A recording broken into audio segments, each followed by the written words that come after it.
Hari Om Namaste. Let us chant Srimad Bhagavad Gita, second chapter, Sankhya Yogaha, Shlokas 43 and 44.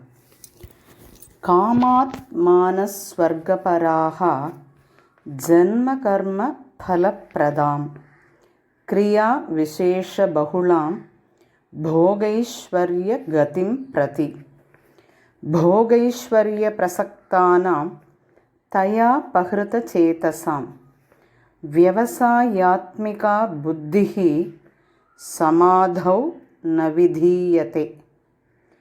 कामात्मानस्वर्गपराः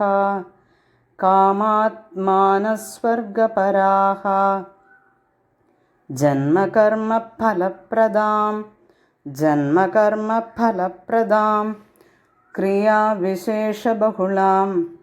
क्रियाविशेषबहुलां भोगैश्वर्यगतिं प्रति